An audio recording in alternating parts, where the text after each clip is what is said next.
thank Elohim for this moment that he has given unto all of the living. We ascribe thanksgiving unto his set apart name. We bear record that there is but one Elohim, and that besides him there is none. He's the beginning of all things, and he is the end of all things. Without him, not anything that was made would have been made, and long after the things he has made will disappear and return to nothingness, he will still remain. He is the source of all life and the cause of all death. We thank him so much for our lives and the mercy that he has given unto us.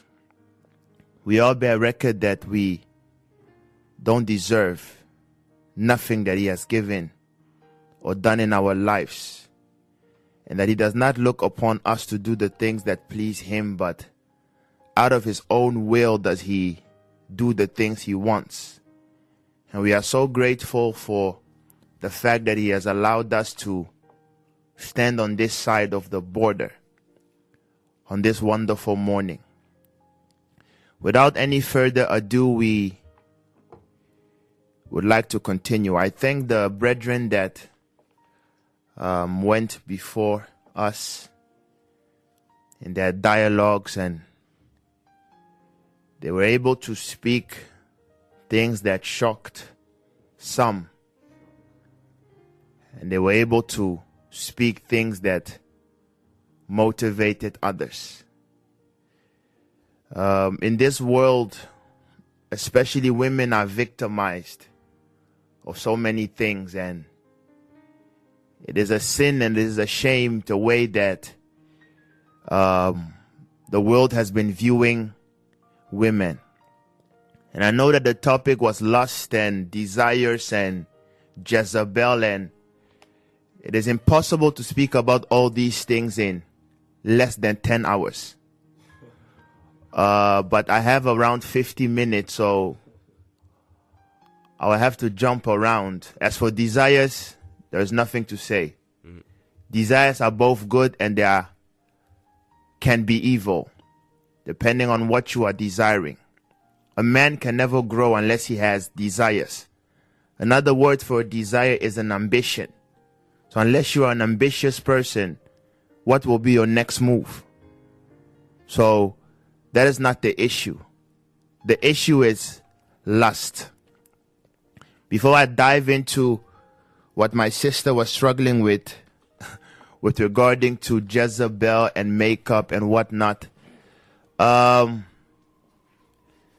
sister that is listening, that is tuning in, with regarding to makeup, why is there such a controversy with regarding to makeup, and how does that tie into lust? And can someone put on makeup and have no evil intentions? Yes. But does that mean that makeup is good? No. And unfortunately, just having good intentions doesn't exempt you of judgment at all. There is a saying that goes that good intentions, or the road to hell, is paved with good intentions. Just because you put on makeup but you have no evil intentions doesn't make what you are doing good. Because you have to look at the origin or the nature of something. Because if I would ask a question to all the people that are listening, if you received drugs money, blood money, and with that money you went and you built an orphanage, and you helped the sick and the poor, and then you went to Elohim, would he approve of that house or would he not approve? He would not, because the cause of it is blood, and the cause of it is murder, and the cause of it is death. So let us look at the cause of makeup before we continue. Please, dear brother, give me the book of Enoch. If you don't have the book of Enoch at your home, dear sister or brother, just type into Google, type in the book of Enoch, and give me chapter 8, from verse 1 to 3. This will tie in with lust, and it will tie in with not Jezebel or Isabel, but it will tie in with the spirit of Isabel. The Book of Enoch, chapter 8. The Book of Enoch, chapter 8, from verse 1. Go ahead. And Azazel taught men, which was a fallen angel. What you have to understand is that evil is a spirit. Evil are spirits. And spirits are the things that influence men. So an Azazel, a fallen angel, taught men to make swords, and knives, and shields, and breastplates, and made known to them, and he made known to them the metals of the earth, and the art of working them, and he taught them also the art of working them, and bracelets, and ornaments, and the use of antimony. So bracelets, ornaments, the decoration of human body were taught by Azazel. Go ahead. From verse... Sorry, 1 second. Please, let's keep the tempo. And bracelets. And ornaments. And the use of antimony. And the use of antimonies. And the beautifying of the eyelids. And he taught men the beautifying of the eyelids. And all kinds of costly stones. And after he taught them all these things and all kinds of costly stones, go ahead. And all coloring tinctures. And there arose much godlessness. And because of all the things that he taught, the art of war, he taught men how to make weapons. He taught women how to beautify themselves, how to put makeup on, etc., how to wear expensively, etc. And after all these things were introduced to men, what happened to the world? There arose much godlessness. There arose much wickedness. And they committed fornication. And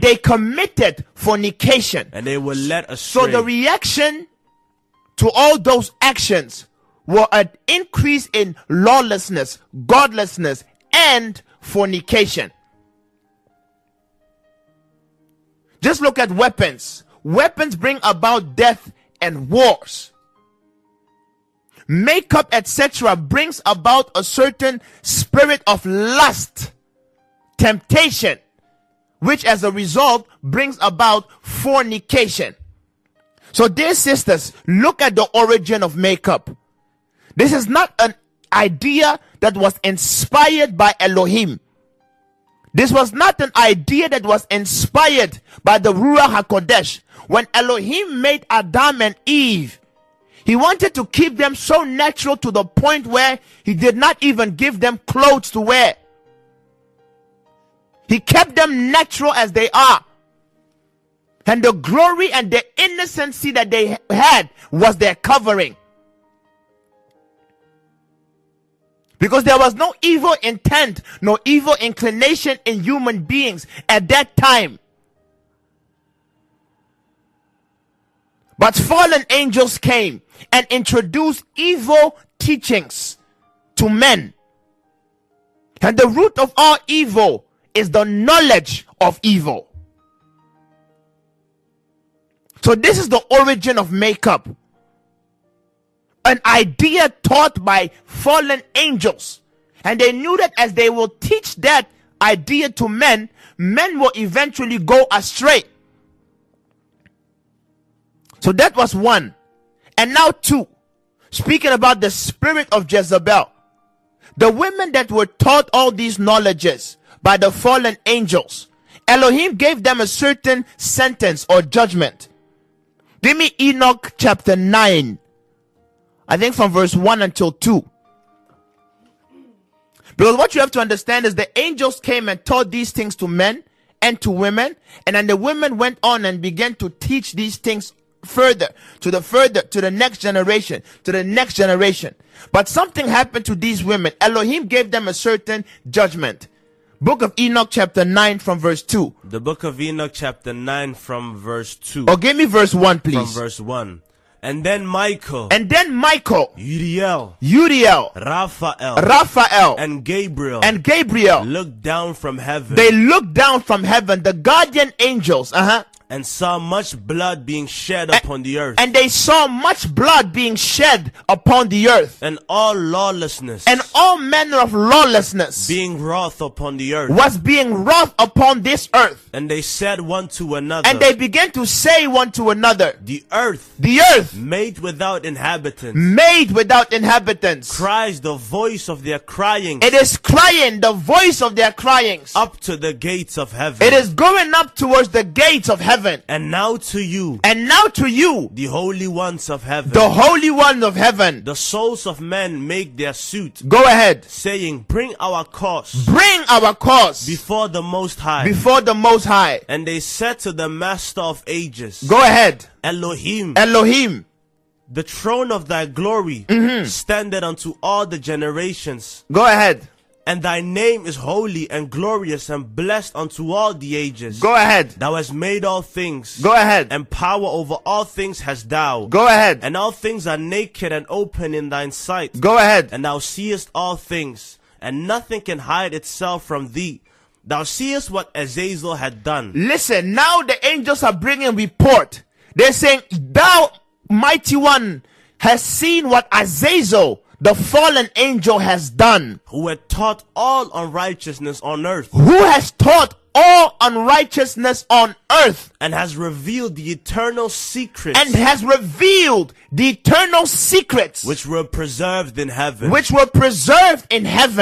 men were striving to learn.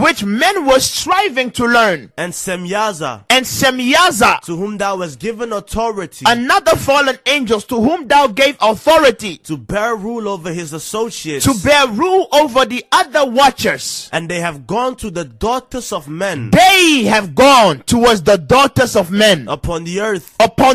And have slept with the women. And they have slept with the women. And have fallen angels sleeping with women. And have defiled themselves. And they have defiled themselves. And revealed to them. And they have revealed to these women all kinds of sins. And the women have borne giants. Listen, and the women, they bore giants. And the whole earth. Has thereby been filled with blood. And unrighteousness. Go ahead. And now behold. Listen, and now behold. The souls of those. Listen, the souls of those who have died. Are crying. They are crying. And making their suit to the gates of heaven. Go ahead. And their lamentations have ascended. Go ahead. And cannot cease because of the lawless deeds which are wrought on the earth. And thou knowest all things before they come to pass. And thou seest these things, and thou dost suffer them. And thou dost not say to us what we ought to do to them in regard to these. Chapter 10. Go ahead. Then said the Most High. Said, the Holy and Great One spake. And sent Uriel to the son of Lamech. And said to him. Go to Noah. Go ahead. And tell him in my name. Go ahead. Hide thyself. And reveal to him the end that is approaching, that the whole earth will be destroyed. I'm sorry. Book of Enoch 19 verse 2. I said 9. You said 9. Book of Enoch 19 verse 2. The judgment regarding to the women that fell or slept with those angels. The Book of Enoch chapter 19 from verse 2. Go ahead. Which they shall be judged. Till they are made an end of. And the women also. Listen. And the women also. Of the angels. Who went astray. Shall become sirens. Shall become what? Sirens. This is the origin of sirens. Whom other peoples call Mami Wata, or Watra Mami, or Zemermin, or whatever name you want to give them. This is their origin. As Elohim judged the fallen angels, and made some of them be bound on the pyramids and others be bound in the sea, whatever. He also judged the women that slept with those angels, and they were called the sirens. And Jezebel is the chief of all of them. When you speak about Jezebel, it is the spirit of temptation that especially rules in women. And one of the artifacts that it uses is makeup. Why does it use makeup? Because makeup is that which attracts. Makeup is that what attracts. When you see a woman with red lipstick on, stilettos, long nails, eyebrows painted like I don't know what, McDonald's. Hair long like this, fake, red. She has a certain enticing way. It's difficult for you to have pure thoughts when you are around her, because the aura that she's releasing is exuberant lust, fornication, sex.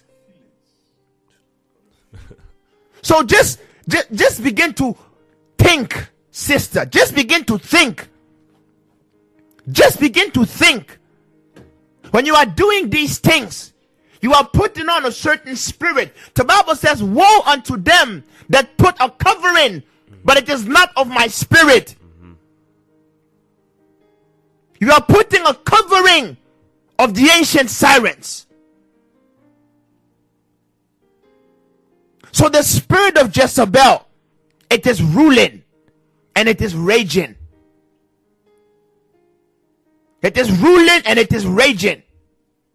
If lust had the captain of lust would be these spirits. And they are all over the place. And I know many women, because they don't know these things, they are shocked when you tell them why Elohim said do not put on makeup. You are shocked when you hear that a preacher man comes out of nowhere and says women should not wear fake things. Not even only women, men also should not wear fake things. It is not of Elohim, because the origin of all these things, it is a doctrine taught by fallen angels, orchestrated to mislead you, orchestrated to misguide you. So this is the origin thereof, dear brother and dear sister. So now just sit down and reflect. Sit down and reflect. There are some reasons people are saying, yeah, but what if I have pimples on and I want to go outside? Why can't I not put makeup on? Just like the brother said, is there not a cause? Is there not a cause? Are you telling me that you sleep and you wake up and all of a sudden pimples arise out of nowhere? What have you been eating? What have you been doing in life? Have you not been using strange creams that irritated your skin? Who taught you these things? Who told you to do them? Now you have pimples, and now makeup is your salvation. Really? No, but life doesn't work like this. Life doesn't work like this. You know, when you put on makeup, you close your pores. Your skin cannot breathe. Don't you know that your skin is also a living thing? And all life needs oxygen. So now you clothe all your pores with Maybelline, Ici c'est Paris, whatever. You clothe all your pores. Now what happens? Your skin causes a reaction and they come out at an aggressive way. That's why you get pimples. So instead of stopping makeup, eating healthy, exercising, putting on the right cream for a few months, you refuse. We all want a quick fix. A quick fix. So now what happens? You have to apply and reapply and reapply layer after layer and layer of makeup. One, your skin is growing old. Your skin is becoming hard, not flexible anymore. You're losing color. You're losing shape. You're losing density. All of those things you're doing to yourself. Not even 30 years old. While the remedy that Elohim is giving, it is both good for the skin and the soul and for the people around you. But we have been taught to live life the easy way, that when you have to do something correct, it becomes grievous. It is very grievous to correct someone, because when you're correcting someone, that person will think and say, but does that mean I have to stop this? Mm-hmm. And that's when you sit down and you realize that, hey, life is not that simple. Life is not that simple. And that is where the road towards repentance becomes hard. That's where the road towards Elohim becomes hard. Because the Bible said, do not be deceived. For Elohim is not mocked. That whatsoever a man soweth, he shall also reap. You have been mistreating your skin for years. And now instead of realizing and saying, hey, the excuse that I'm now making is not because the Bible is wrong or is not wrong. It's simply because I'm realizing how many steps I have to take before I recover. And because it is too much, now you begin to fight. But whether we fight or not, is the truth not the truth? And the facts of the matter are, makeup is given by false angels. Makeup is given by fallen angels. So what else can we say? What else can we say? Now, when do you then begin to possess the spirit of Jezebel? As I said, if you put on makeup, that does not necessarily make you a Jezebel. What makes you a Jezebel is when you are aware. You understand how this works, and then you begin to use it purposely to bring about temptation. Give me the book of 2 Kings. Now let's see Jezebel at work. 2 Kings chapter 20 and 9 and verse 30. The 2 Kings chapter 29. No. What a shock. 2 Kings chapter 9. From verse 20. From verse 30. 2 Kings from chapter 9. Verse 30. Go ahead. And when Yehu was come to Jezreel. Now Yehu was anointed to be king. And as he was come to Jezreel, go ahead. Jezebel heard of it. Jezebel or Isabel heard of his coming. And she painted her face. And she what? And she painted her face. And she what? And she painted her face. She painted her face and did what? And tied her head. And she tied her head. And looked out at the window. And she looked out of the window. And as Yehu entered in at the gate. Now do you know why Jezebel did this? Because Jezebel was a woman, she was in tune with the art of seduction. She knew one of the easiest ways to seduce men is how? Is by painting your face. When you paint your face, what you don't understand is, once again, you put on a spirit. You put on a spirit. And if you think that I'm lying, sister or brother, when you have painted your face, dear sister, tell me, how do you feel? And when you don't have makeup on, tell me, how do you feel? You feel as if you are humble. When you have no makeup on and you are in a classroom, the teacher says, does anyone have a question? Because you don't have makeup on, you will not even dare to raise your finger. You're like, no one can look at me. You are humble. You are hidden. You are modest. But when you have makeup on and you know that, hey, I am on fleek, You are the boss. all of a sudden you dare to say all manner of things. Why? Once again, you have put on a spirit, but it is not of Elohim. So when Jezebel heard that Jehu, who was anointed to be king, he had a mission coming from Elohim. And as he saw that he was coming, she remembered the lessons of her ancestors. She was guided by siren spirits. So she was like, let me find a way to seduce him. So she put on makeup. When she put on makeup, she was removing herself so that the spirit of sirens could come in and possess her. And then the seductive powers would begin to go at work.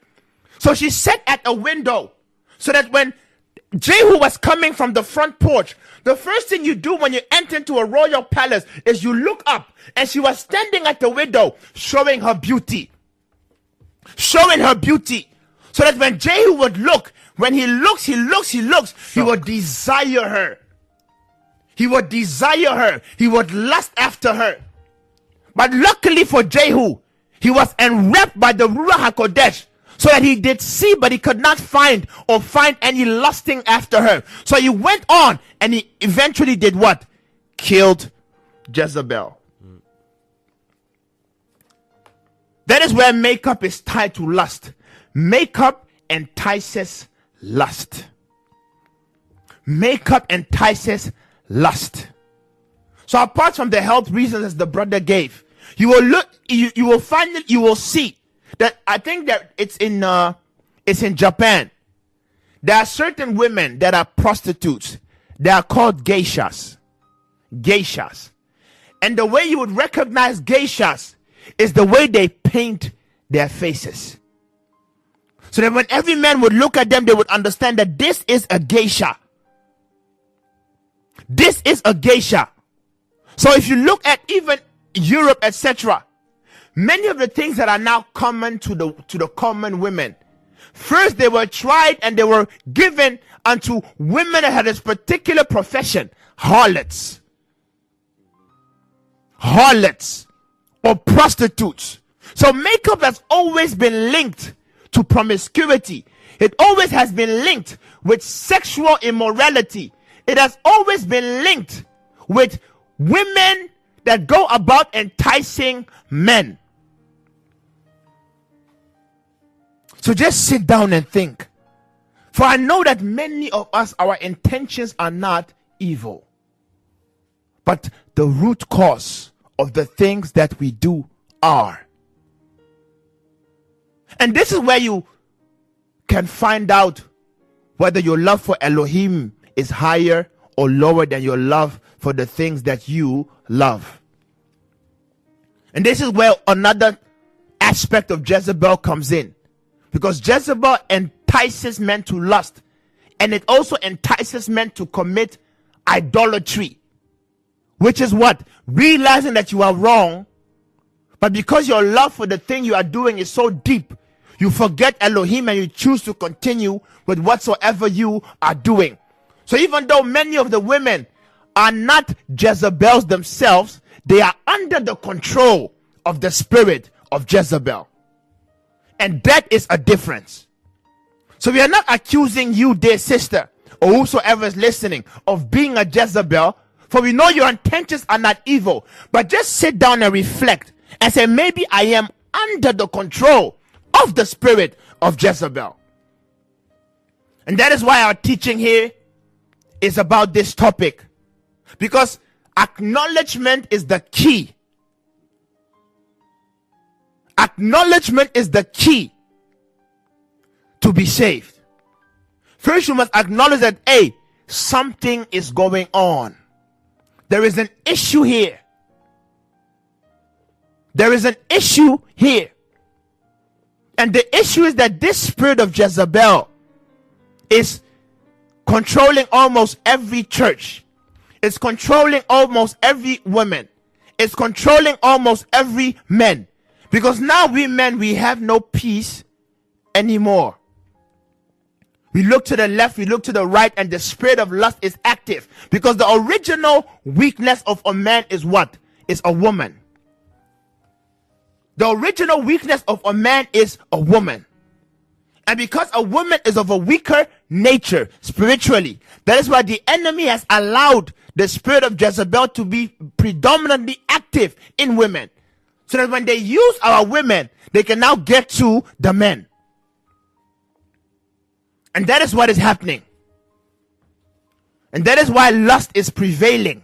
Lust is prevailing. Lust is prevailing. So let us go to the second part with regarding to lust. So we have uncovered Jezebel. We have uncovered the origin of makeup and how that ties into Jezebel. But now let's discuss lust a bit more. Give me the Song of Solomon, chapter 2 from verse 15. The SOS. Songs of Solomon from chapter 2 verse 15. Chapter 2 from verse 15. Go ahead. Take us the Take foxes. us the foxes. The little foxes. The what? The little foxes that do what? That spoil the vines. That spoil the vines. Stop. Take us the foxes. The little foxes that spoil the vines. Lust. I don't know if people are familiar with IT. With IT phrases. Do you know what a Trojan horse is? Tell us. A Trojan horse, when you have a laptop or a computer and a hacker is trying to hack into your system, one of the first viruses he will release is a Trojan horse. When a Trojan horse comes in, it comes in innocently in the form of an advert. When you click on it, it enters into your system. And what the Trojan horse actually does is it opens up the door for other malicious viruses to enter. There is no way that a malicious virus can enter a computer unless that computer is first infected by a Trojan horse. All that the Trojan horse does, it does not make your system slower. It does not make your system jam or crash. All a Trojan horse does is it opens your system up for other malicious evil to enter. That is what lust is. Lust is nothing but an idea first. It is a concept. Lust is abstract. You can't hold lust like this. So lust are the little foxes. They enter into your mind. And when it enters into your mind, many people, they ignore lust. They're like, oh no, it's nothing. Oh no, I was just thinking. Oh no, it just went into my mind. And then we leave it like it is. And then we leave it like it is. But when you catch an evil thought, or when an evil idea pops into your mind, that is the moment you have to start fighting that idea, rejecting that idea, refusing that idea. Because as the brother rightfully said, all of us, we are ground. And lust is a seed planted into the ground. And when the seed is planted into the ground, at first it is nothing but an abstract. Because on the surface level, you don't see where the seed is planted. You're like, where did I plant my tomatoes? It's not, you can't see them. But then rain falls. The sun rises. Rain falls. The sun rises. And on the surface, it begins to bubble. And all of a sudden, the thing you cannot see, it pops up. And you see a plant coming out. You're like, where did it come from? It came from the seed planted. That is lust. It is a seed planted. Then I have one question. Go ahead. I think many people do not understand is how then is that seed installed or planted in our mind? Because I think there are so many ways we are unaware of that plant that seed and then cause a reaction, but we are unaware of how it is planted. Good question. David said, I will set no wicked thing before mine eyes. There are certain ways wherein a seed can be planted inside of a soul or good ground. What are the things that can be, how are the gates, or what are one of the ways that a seed can be planted? What do you look at? And that is where makeup now once again ties into this whole story. Jezebel painted her face and beautified her eyelids so that Jehu, the son of man, or the king, could look upon her and lust. The book of Psalms says, I will fear not the terror by night, nor the arrow that flieth by noonday. But the secret to not fearing the terror by night is by not catching the arrow that flieth by noonday. What the statement? Because lust is a seed planted in the noonday. You are walking in the streets. All type of men, women dressing indecently. You are looking at them, enjoying them. Those are seeds being planted. You're like, oh, nothing. You see a lady, she has hot pants on. You walk by, you're like, whew, but then you keep on walking. But you don't know those are arrows being shot at you. Those are seeds being planted. Seeds being planted. And then all of a sudden you are at home. Sleeping. Or you thought you were sleeping. But even though you think you are sleeping, now your conscious is down, but your subconscious takes over. And all of a sudden the same lady you saw in the streets, now she appears in your dreams. Shaking. She's shaking. And your soul is like, no, but it's also like, yes. So that's the terror by night. And at that moment, you're already too late. You are already too late. Because the arrow was already shot. Shut down. The arrow was already shot. To try to explain this even a bit more, give me the book of Isaiah. Let's speak. Isaiah chapter 59. Verse 4 to 5. When lust, the seed of lust is being planted. And it's being planted and you're struggling with it for days. You're like, I can't get that sister out of my mind. I saw something on television. I can't get it out of my mind. That is why television is so dangerous. I made a personal qualification for myself with regard to the things that bring about a man's falling. First are women. Second is television. My personal classification. And the things that the enemy uses most. First, women. Second, television. Because all that television does is it introduces new ideas to you. Because what you have to understand is, unless you can't conceive it, you can't do it. If you cannot conceive evil, you cannot do evil. So what is television doing? It is conceiving, it is projecting, it is introducing, it is proposing evil to you every day. That's what it's doing. And no matter how strong you are, how many punches can you take? How many punches can you take? Even, what's his name? Ali. He was a boxer and he was doing the shuffle, but how many punches can he take?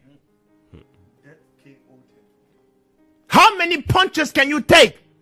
You're like, no, I'm Holy Ghost. I'm filled with the Holy Ghost. As the brother said, you just finished watching Power. Do you know how many arrows have been shot in one scene? 20 minutes. But you can sit down and binge watch. Binge watch Netflix for days. For days. For days you are exposed. For days you are exposed. So now there is a crack in your armory. First the shoulder patch falls off. Then the knee patch falls off. And it's okay if the shoulder patch falls off or the knee patch. But there are certain places where if that falls off, you are done. That's why the Bible said there was a shot to the liver. If you are hit there, you're done. So you are watching all these things. Seeds are being planted. Seeds are being planted in your mind. And then you begin to think about those things. You don't rebuke them anymore because it's too much. Too much. Too much. So you don't rebuke them anymore. So now these seeds are planted in your mind. They are planted in your mind.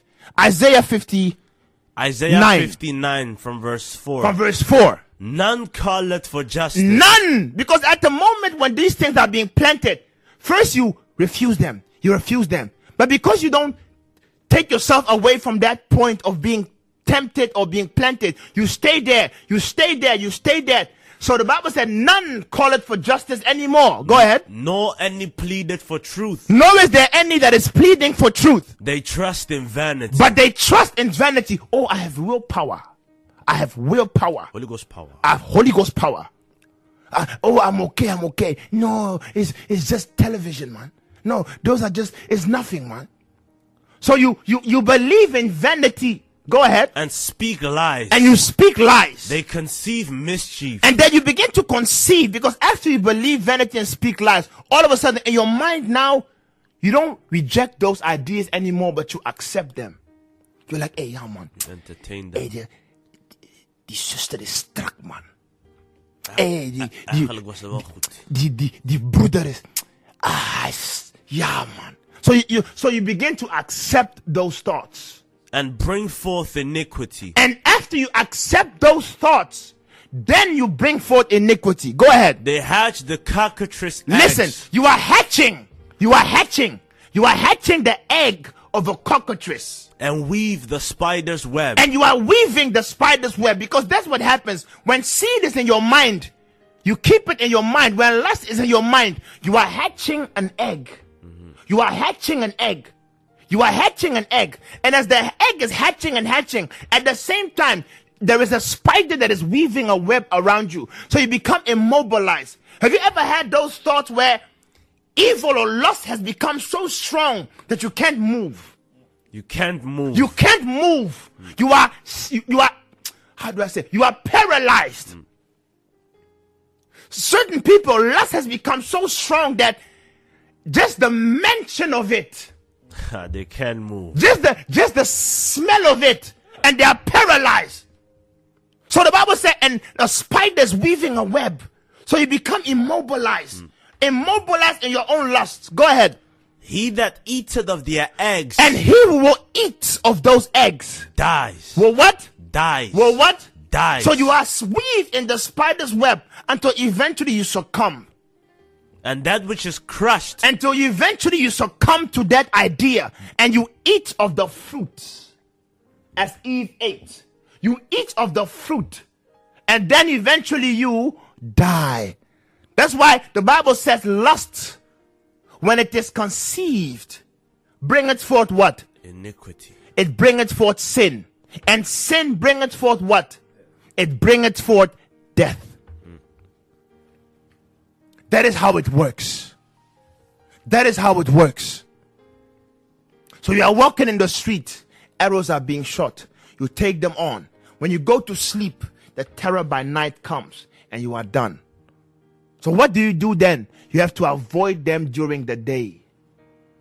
That's the only way to overcome it. You have to avoid them during the day.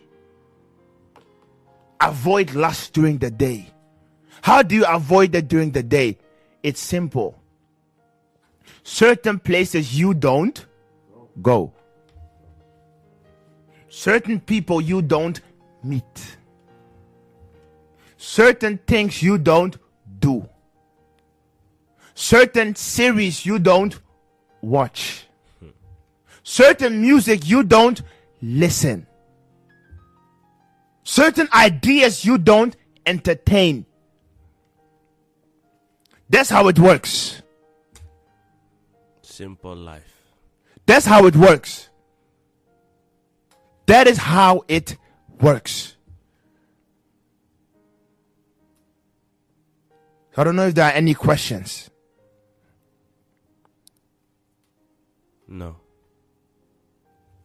So that is the mystery regarding to lust. And now we're speaking predominantly about lust and women, because that is, I think, one of the main things that happens when we're talking about lust. But what you have to understand is lust can be more than just your lust for a woman. Lust can be more than just your lust for a man. Lust is anything that you desire, but which has a bad effect on you. Some people, they lust money. Because one thing we have to understand is all of us, some way, somehow, have a certain thing that we naturally crave for. And the enemy can never seduce you with something that you do not like. If you look at the story of David, David loved women. That is why Solomon loved women. And this is something that came from his bloodline. Because when you read the story of Judah, you read about Judah and Tamar. So you see where that came from. And what you have to understand is certain things, you inherit them from your father. That's why the Bible says in the book of Malachi that behold, he seeketh for a seed. And though he created them one, of the residue he maketh forth a child. What you have to understand is when Elohim is about to make a child, he will take the residue of the spirit of men and the women, and of that residue he will bring about a new baby. But because that baby is taken from the residue of both you guys' spirits, it will inherit traits from you.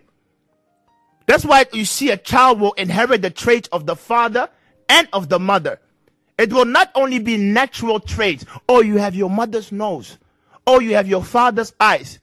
But apart from your mother's nose and your father's eyes, you also will inherit certain spiritual aspects of your father and your mother. So David inherited those traits. He had the natural appetite for sisters. And this is something, all the men of Judah are plagued with this. All of them. So when he saw Bathsheba standing, when he saw Bathsheba taking a shower in closed dorms, he saw her and he lusted after her. And eventually he fell towards it. So you have to sit down for yourself and say, what areas of my life am I struggling with regarding to lust? Some people, though it's a few, men generally have a lust for women. But others have a lust for, you can have a lust for smoking. You can have a lust for drinking. You can have a lust for stealing. You can have a lust for lying. As the brother, you can have a lust for a certain clothes you always like. You're like, if you cannot wear Gucci and Prada, you don't feel accepted. So you have a tendency to be extravagant. You can have a lust for always being, you are a pride person. No one can say something in front of people about you or else you feel offended. Some people have an addiction to just watching television. When they watch one thing, they cannot stop, they go to the other. So you can have many weaknesses with regarding to lust. First, identify for yourself what is the area of lust where the enemy always tries to attract you. I have no lust for smoking. So I can sit in a place where people smoke for days, for months. I'm not saying I will do it, but the enemy knows it won't move me. So he will never put me in that circumstance. But he knows if he puts me somewhere, hundreds of ladies for days and weeks and months, the Nile River, we go swim. So you have to know for yourself. And when you know these things, that's also you know where, okay, if the enemy will attack me, this is where he will come from. So you put on a shield. You put on a shield. Full armor. You put on the shield. The Bible says to fear Elohim is the beginning of wisdom, but to run away from evil. This is understanding. So when I'm saying put on a shield, it doesn't mean, oh, when you say women, don't talk to them. No, it just means that don't be around them too much. That is your shield. Prevention is always the best cure. Don't look into their pupils, their eyelids. Even Song of Solomon said, take away your eyes from me because they are too much. Too much. Solomon said this. So dear brothers and dear sisters, life is long and full of surprises. But life is also short and it can end at any time. So live life, enjoy, but also understand that it can be over at any time. So think about these things. Relax upon it. Meditate upon it.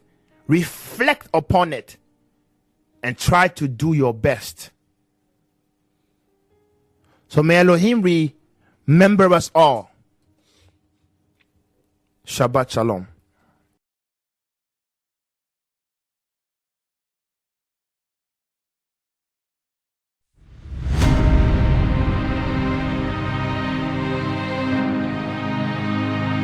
Asole